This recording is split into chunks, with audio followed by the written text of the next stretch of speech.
Intrigue Media. Get noticed, get found. So yeah, I don't know a couple of you, so I'm Nicole. Hi. So today I'm doing a presentation, and I'm not gonna lie, I was kind of hoping not everyone would show up for this, but I'm trying to be very Zoidberg about it. So here we go. We're just gonna go over, well, starting with CMYK and RGB. I'm generally just gonna go over things that you guys need to know when you're talking to clients, and like what sort of things we need to get our job done properly on the design side. Just image files and video-related things. So just some general knowledge. So basically, the difference between CMYK and RGB is pretty simple.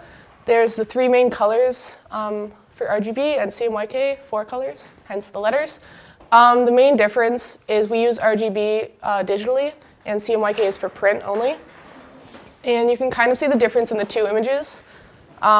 This one is in RGB and this one is in CMYK. It's a little flatter and like a little bit more dull, but still same colors. It's not like everything changes. Mainly the difference comes from when you're working in RGB, all the colors you're seeing are created by light, whereas when you print, all the colors are pigments. So that's what creates that little bit of a difference. So yeah, it's no real issue for us to change the images, but if they have proper CMYK already, then that's even better for us to be using if we're printing. So for the CMYK then, it said black. Does that mean if you combine them all together, they all make black? Yeah, when you overlay the colors in like a sort of like circle Venn diagram, RGB, the center will be white, and CMYK, it won't be like pitch black, but it's a darker sort of color because you're overlaying them rather than combining them. So yeah, for image quality, we get a lot of images that like people have sent that they use on their website, and that's all well and good. It looks great there, but we can't blow it up because it's not CSI Miami, and that doesn't work here. So essentially what we're looking for with image qualities, so this one I took because I knew we had an EPS file for the Ann Madden logo.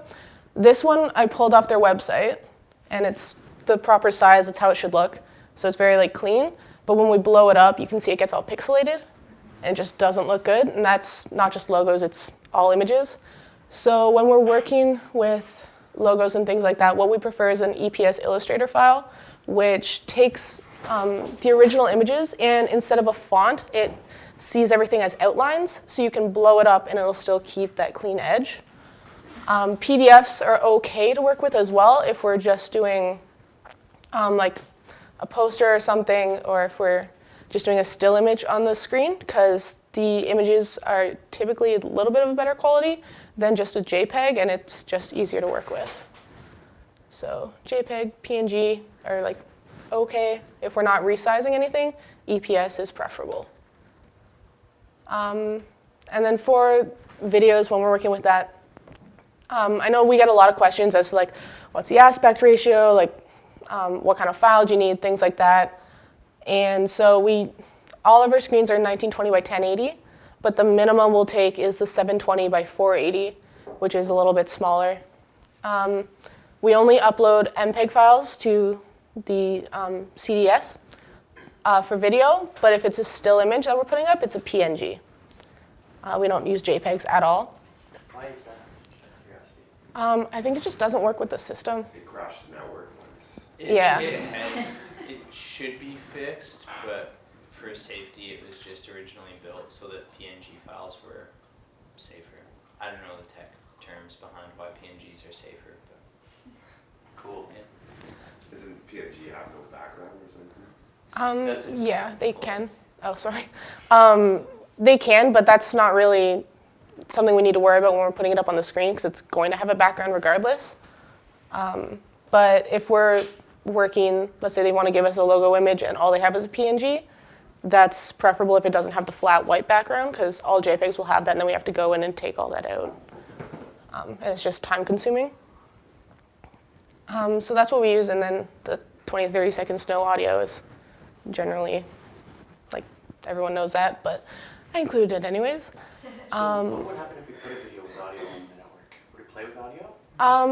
No, it wouldn't play with audio. I don't know if it would mess up the system at all, but that's just something that clients sometimes don't know when they're sending things. I get a lot of videos if they have a pre-made one that'll have audio, and I gotta let them know like, hey, it's not gonna be on there, is that okay? It's just something to mention, because it's just one less step for us to go back and confirm with them. Cool. I think they do play with audio, but you won't hear it if it's in a noisy bar or the TV.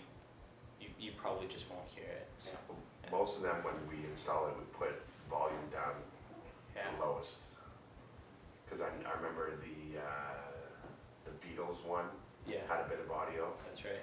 And that one you'd hear it every now and then in some locations. So. The Ed video one has music. Just remember, when we put the TV in our room, we didn't realize the volume was on. Yeah, playing music every like, oh man. Every 20 minutes. Yeah. So yeah, that's it for video. And then this would be the most important thing I can tell everybody is finalized copy. I know it's not always doable because people just go back and they change their minds, but that can be a real pain to deal with. So definitely something that I would like to address. But yeah. I saw a picture of a frog there. There isn't a picture of a frog. What are you talking about? So yeah, that's all I have to say about that. Do you guys have any questions about what we need, what we can talk about? I have a question. How do you change from RGB to CYM, whatever? CMYK? CMYK? You can go in Photoshop and do it. It's just changing the settings, and occasionally you might have to like tamper with the colors afterwards, but it's normally works out pretty well. It's just like another thing to do. And if the colors are off and then it prints weird, then that's just like a whole big thing, and just something else that we can just take out of the process to make it more streamlined. CMYK images, I always find like greens always go like really neon green. Yeah. Yeah, that happens sometimes if I'm emailing back and forth and sending finals. I'll work on it in RGB and send it to them that way, and then afterwards transfer it over. So they're not all like, why does everything look 80s? Because it does get pretty vibrant sometimes. That's a good thing to remember too. I'm not sure if people ever send our Intrigue logo to other people to use. I do that fairly often because we sponsor a lot of different community events. So if I know how they'll be using our logo, I'll send them the appropriate format. If not, I will send them both RGB and CMYK and make a note that RGB is preferable for this and that. So I mean, we can't always control what they do with our logo, but it's a good thing to keep in mind if you're sending it out for other use. Yeah, and if you're looking for it, they're labeled in the file name as RGB or as CMYK. It doesn't change the ending. Like if it's a PNG JPEG, it'll stay the same there. It's just in the title. Intrigue Media. Get noticed, get found.